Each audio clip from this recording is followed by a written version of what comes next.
Комісії Ursula von der Leyen. Заява президента України Володимира. Thank you very much. Dear Madam President, dear Ursula, dear journalists, dear ladies and gentlemen, we have started two very important European integration days in Ukraine. Today we have negotiations with Madam President of the European Commission, Ursula von der Leyen, and there will also be a joint meeting of the European Commission and the government of Ukraine. Tomorrow we have summit, the EU-Ukraine summit, and this is the time when our joint agreements here in Kyiv, in our capital, will mean the strengthening of entire Europe, increase of our cooperation, further integration. Ukraine's integration to the European Union means strengthening of the pan-European possibilities to defend life, the defend life of free people in free Europe, something that the founding fathers of the European Union have been dreaming of in different countries, and they dreamt of Europe to be reliably protected against any aggression, chauvinism, and forced distribution of borders. They dreamt of democracy in Europe and defended rights of each person, defended rights of each community. They dreamt of never having the time when there would be burnt cities and deportation in Europe. In order to fulfill this dream of peaceful Europe, this can be done only with Ukraine and by winning over Russia. Ursula, you probably remember when we worked for such a great and important step for our country as the candidate status for Ukraine, Ukraine's membership in the European Union. I mentioned it to you that for our people it's really important. For our people it is a motivation. It is a motivation to defend our state first of all, and consequently the entire Europe against the biggest anti-European forces in the world. Why this motivation? Ukrainians at the battlefield defend specifically those values that Europe has got united on and keeps uniting, and we cannot lose it. So every step to bigger union between Ukraine and the European Union inspires our people, and this gives a result to the entire Europe. It gives the result to our society in order to get defended against our joint enemy. So the next logical step, it is the logical step towards our historic union, and the membership in the European Union will be taken with the same inspiration as the candidate status. And Russia is now is concentrating forces and getting ready to take revenge not only against Ukraine but also against free Europe and the entire world. And unfortunately, to win over this enemy, it's not enough to have victories only in the battlefield. It's important to have the belief in Europe, in peaceful Europe, united Europe. We need the strength of our institutions. We need the motivating European integration achievements that will show that the strength of our people on the battlefield and at all levels of this very difficult fight is supported by the entire Europe. Dear ladies and gentlemen, dear Ursula, today and tomorrow we are working with the European partners specifically for these achievements, in order to prepare the next phase of our integration with the European Union, in order to strengthen our defense against Russian aggression. In particular, we are talking about financial, economic, social, energy, humanitarian issues, and of course for Ukraine's reconstruction. Dear Madam President has passed over a report on the second part of the questionnaire that Ukraine has fulfilled when we were getting our candidate status. I am really glad that this is so thin. It's a good news. This report will become the basis for the work of our government officials, but I think that we will speak in more detail during the joint meeting that we are going to open together. This is the joint meeting between the government of Ukraine and the European Commission. Now, together with Madam President, with Ursula, we have discussed the key issues related to Ukraine and the European Union, and I would like to give one specific example, something that characterizes other sides of our very important and tight cooperation. We have agreed with Madam Ursula that the European Commission will help us to start the reform of the system for the protection of children and care for children. It's very important for us. The children who do not have parental care, who are deprived of parental care, and instead of the system of internats, of the orphanage houses, which are the heritage of the Soviet times, we want to establish a new system of the family houses that will be done on the basis, on the systemic basis, and it will be a very important reform for our children. And this is not only an institutional change. The war is pushing us forward. This is an important civilizational change for Ukraine. It is an absolutely different attitude to a human.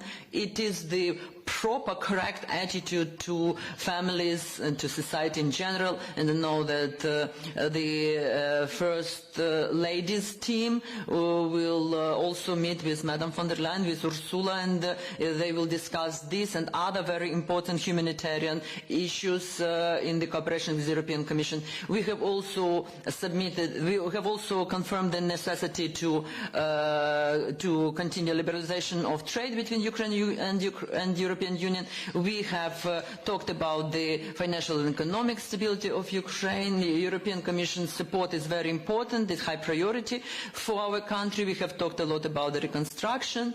There has been many discussions in Europe as to the recovery of our country after the hostilities are over. Now is the time for more specific things. Fast recovery is important, very important. Fast recovery and quick recovery, and it's important to ensure the financial support to this process.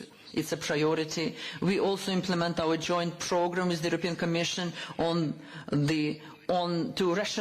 to improve the energy consumption in Ukraine, in particular free exchange of incandescent lamps by the LED lamps.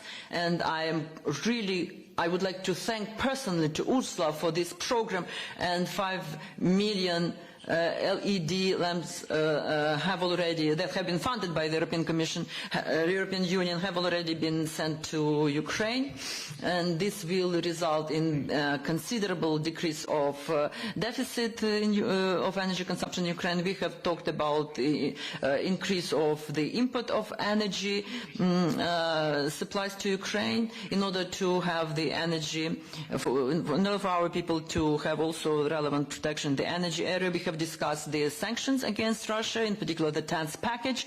This is the joint task for Europe in order to cut the circumvention of sanctions, and the more we do it, the closer we will be to the defeat of Russian aggression.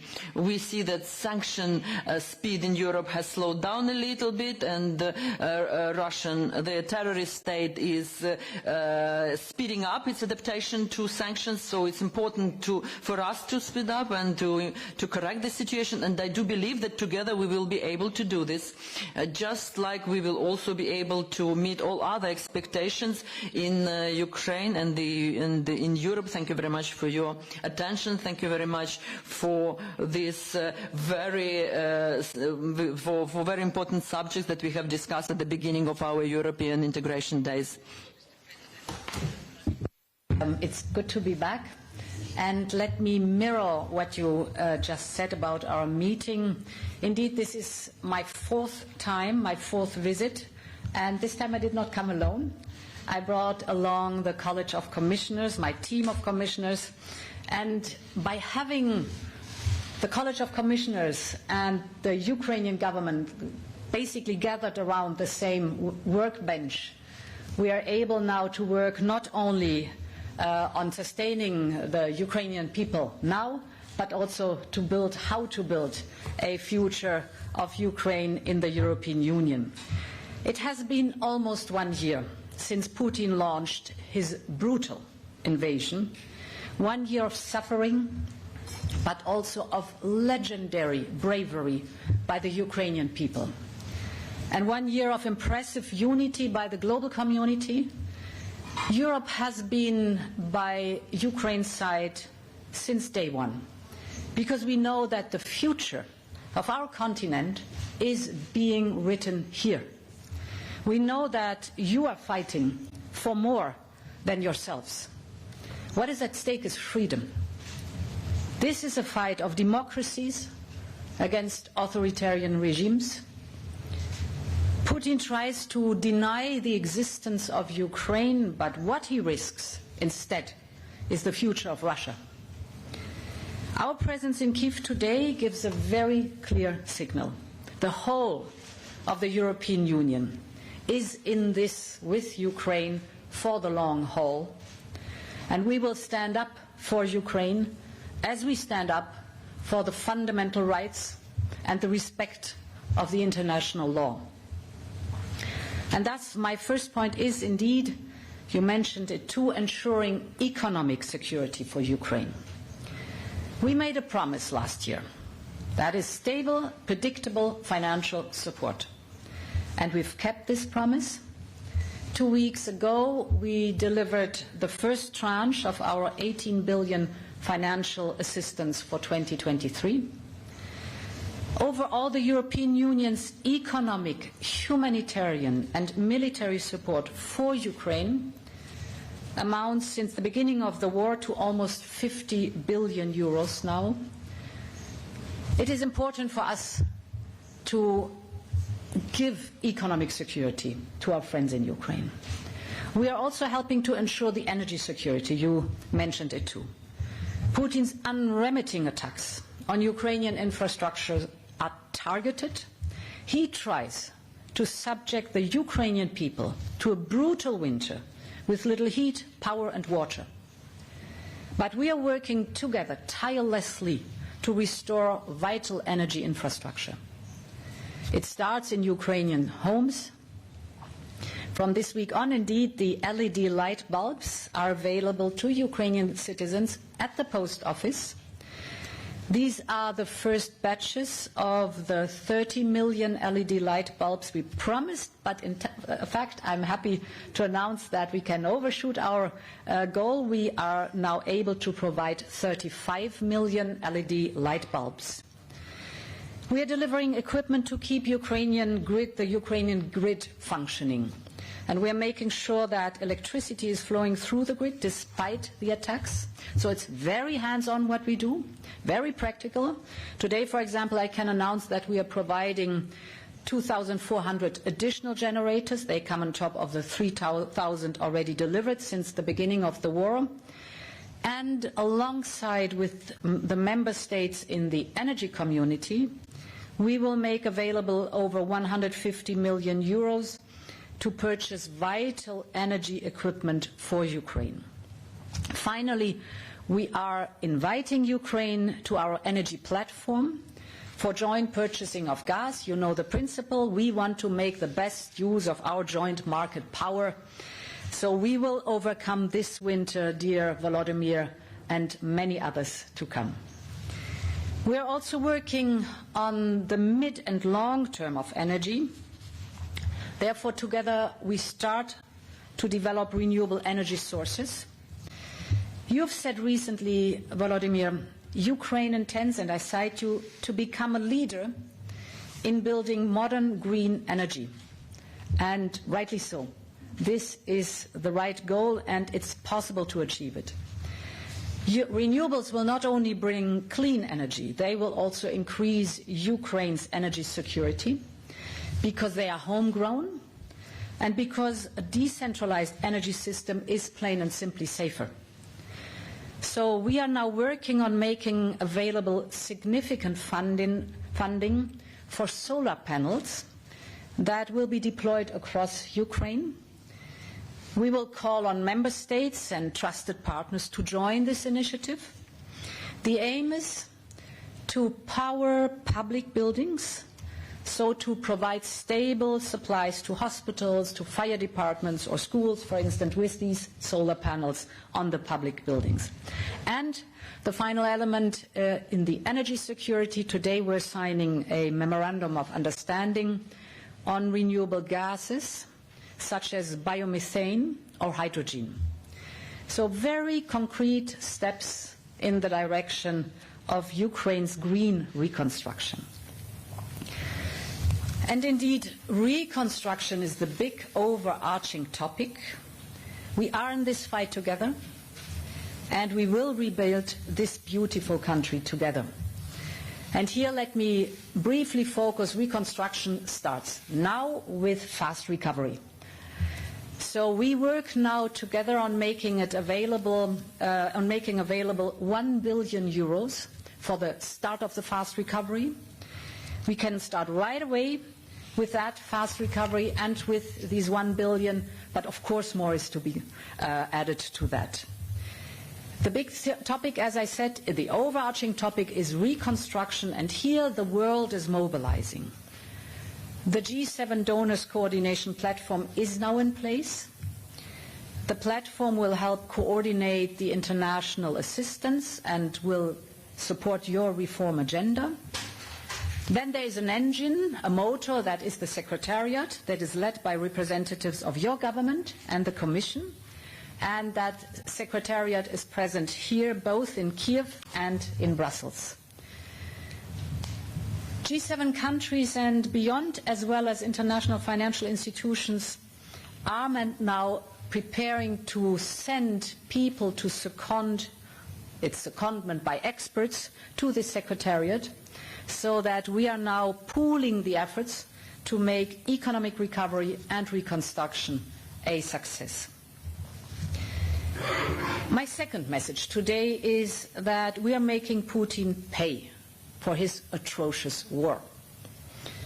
Before Russia started this war, we were very vocal about the severe economic costs we will impose on Russia if it invades Ukraine. And today Russia is paying a heavy price as our sanctions are eroding its economy, throwing it back by a generation. The price cap on crude oil already costs Russia around 160 million euros a day. And we will keep on turning up the pressure further.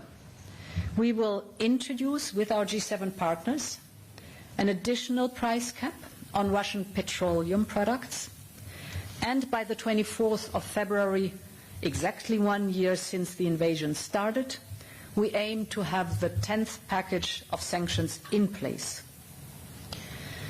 Russia will also have to pay for the destruction it caused and will have to contribute to the reconstruction of Ukraine.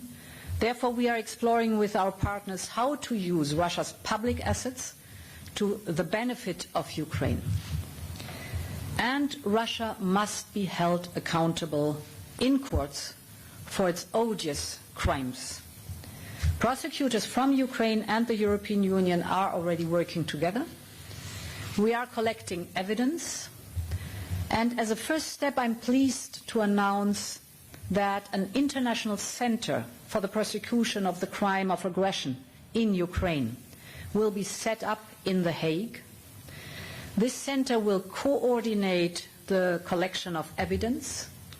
It will be embedded in the joint investigation team, which is supported by our agency, Eurojust. So we will be ready to launch work very rapidly with Eurojust, with Ukraine, with the partners of our joint investigation team, as well as with the Netherlands. The perpetrator must be held accountable. My third message today is about Ukraine's integration in the European Union. Dear Volodymyr, your stamina and your people's stamina and your determination to join the European Union is impressive. You prepared your application for the European Union membership brilliantly. I know it by experience. You became a candidate country while fighting an invasion. You continue to make impressive progress to meet the 7 steps of the Commission's opinion. I'm comforted to see that your anti-corruption bodies are on alert and effective in detecting corruption cases. I also commend you on reacting so rapidly at the political level to make sure that the fight against corruption is delivering tangible results and is further stepped up. And while Ukraine advances on the European path, we are tearing down barriers between our economies and societies even further. Today, we are proposing to Ukraine to join key European programs. This will give Ukraine benefits close to those of EU membership in many areas. And we will discuss this now in our working session with the ministers and the commissioners, and I will be happy to give more details then afterwards in the next press conference. My final point, and it is last but certainly not least, that we are connecting more and more our people, our companies, and our cities. Last year, Volodymyr, you called for our cities to twin, the twin partnerships, and they heard you, and they are doing it. So let me report you that we have now 100 large cities in the European Union that are twinned with 36 Ukrainian cities by now. Munich with Kiev, for example, Turku with Kharkiv. Almost 1,000 smaller towns in the European Union have partnerships with municipalities in Ukraine, with Uromadas, correct? Good pronunciation, very good. You understood what I meant? Yes. Good. Later on you tell me how it's correctly pronounced. And just like you called, they are ready to help to rebuild the sister cities in Ukraine. So our network, the Eurocities, has already launched a project on the sustainable rebuilding of cities in Ukraine, and I think it is amazing because there are urban planners, engineers, architects fully on board, and the new European Bauhaus concept will inspire them. They partner in Ukraine to launch the capacity building program. For example, they share knowledge for rebuilding smartly, for example, by recycling concrete, so that Ukraine could use half of the debris from destroyed buildings to rebuild better. Our LIFE program will provide the first steps on that. This is 7 million for the program to start. So our vision is to turn the destruction of war into opportunities to build a beautiful and healthy future for Ukraine. This war of aggression has broken so many lives. The First Lady, Olena Zelenska, told me indeed about the immense suffering of the children that are left orphans. Putin's war has taken away their parents and has shattered their lives. And we cannot mend this, but we can offer to comfort their pain and to help the best we can. Not in institutions, as you said, but in family-based care. We want these children to grow up in a loving environment that gives them confidence and strength. So be reassured. We will support Ukraine to provide the best possible care for these orphans. We will share our experience. We will offer financial support. We are starting with 10 million euro to support here the designing of a modern childcare strategy. And this includes, of course, capacity building and a twinning project, because I think it is wise that Ukraine teams up with European member states who have gone through the same process, so have the experience what to avoid and what the best practice is. We cannot bring back the parents to these children, but we can carry their future in our minds and in our hearts and do the best for them. So, dear Volodymyr, our teams are rolling up their sleeves. They are already working. We have more than 20 topics on our workbench today, so it's a lot to discuss. It's wonderful to be again here, and I'm very much looking forward to the discussions this afternoon. Merci. In the afternoon we'll do. Захід завершено. Дякуємо за увагу.